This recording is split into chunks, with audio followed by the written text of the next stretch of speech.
My approach to leadership is to put the right people in the right seats, empower them, and then facilitate a culture. And I think that if you, as a leader, think about those steps, you've got a recipe that will be largely successful. You need the right people on the team, focused on the right activities in an organization. But you, as a leader, you need to support those individuals. So just putting the right people in a seat is only a portion of the job. So putting them in the right seat, and then helping them, facilitating that they have the resources to do their job and do it effectively. I also think that culture is really the role of a leader, and I'm a believer that to have a culture and make a culture stick, you need to have a value system. And if you have a value system, then people can understand the values of the company and choose to live or not live the value system. And if they do, they stay with the company. A value system will attract people who like that value system. At SquareTwo, we have a very open value system that's focused around 5 key values, and those really define our culture. And those are focus, alignment, accountability, integrity, and trust. And what we ask our employees from the first day on the job throughout their careers with us is to ask themselves, are we asking you to do work that is consistent with that value system? And if not, tell us, because we want to make sure we understand why you don't think it's consistent with the value system. That creates a culture. And so by creating a culture, you end up with employees, and whether you have 5 employees or hundreds of employees or tens of thousands of employees, they can feel it, and they know what's expected of them. So I'm a huge believer that put the right people in the seats, support those people, provide them the resources they need to do their job, and then build a culture that's value-based.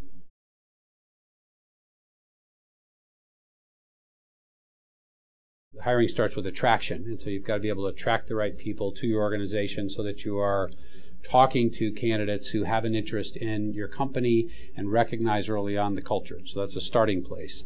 And then from an interviewing perspective or a talent perspective, I think every role has a different set of skills, and we want to be really clear defining the objectives of that role and making sure that we're open and honest with people about what we're expecting in those roles so that there isn't any mismatch. I have said to employees in our orientation, every time I speak to our new employees, that I don't want any hostages in our organization. I want employees who truly understand what they came here for, understand what they can bring to the organization, and are very comfortable with that. And so a big part of the process is attracting the right people. And then in the interviewing or discussion process, there are things that are important to me. I'm looking for professionals who are smart, who are balanced, who want to bring their A game every day to our office. I want to know about the person's background, but something that's very important is to understand if I were to ask a candidate to explain to me the person that was closest to them in their professional or personal life, if they were to want 3 things to never change, what would those be? That will tell me an awful lot about that individual. And obviously the converse of that will tell you a lot as well. But those are questions that I'll very often ask, and I think they provide you insights into the individual. I also want to know what they do outside of work, and do they have a life outside of work, because I think balance is very important.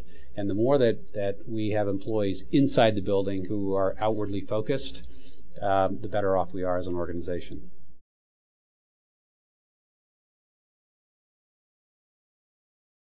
Lessons come in the form of scars, and I think that with experience, with age, with lots of different rotations in a lot of different parts of the world, I have developed some scars, and I think some of those help you to understand that reacting to any one situation too rapidly or too directly may not always be the best course of action. In other words, try to take in as much information as you possibly can in decisioning, and try to consult the team that you've built around yourself. So I've certainly hired people that are a lot smarter and a lot better thinkers than I am, and if I can gather all of their thoughts and bring them together, we'll probably together make a better set of decisions. That's something that I've learned over time and hopefully continue to evolve and get better at.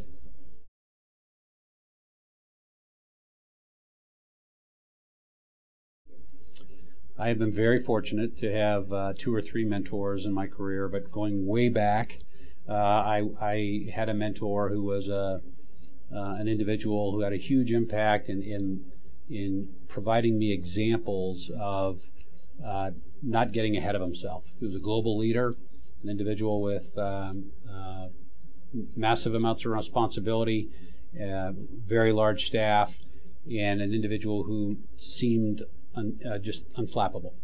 Always maintained an even keel, even though he would share with me that the keel wasn't always even. And I think that there were great learnings there to understand that you've got to think things through on a balanced basis.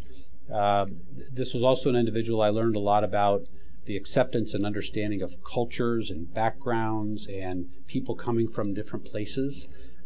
He was, and I have, worked with people from many different backgrounds. People come from different places, and valuing that at a table where all of those different voices are heard makes for a much better end result, regardless of what you're doing. And so I learned that at a very young age, and have tried very much to maintain that in the forefront of my thinking throughout my career. I've had mentors who have made very clear to me and help me understand how to drive performance metrics, being laser focused on performance metrics, measuring what you expect in an organization, driving an organization towards performance metrics, and I've learned from some of the best. And so coming to have a strong understanding of the power of a scorecard in an organization, the power of sharing goals and objectives and being very clear about those goals and objectives and coming back to those goals and objectives again and again. A mentor I had was just an absolute expert at that.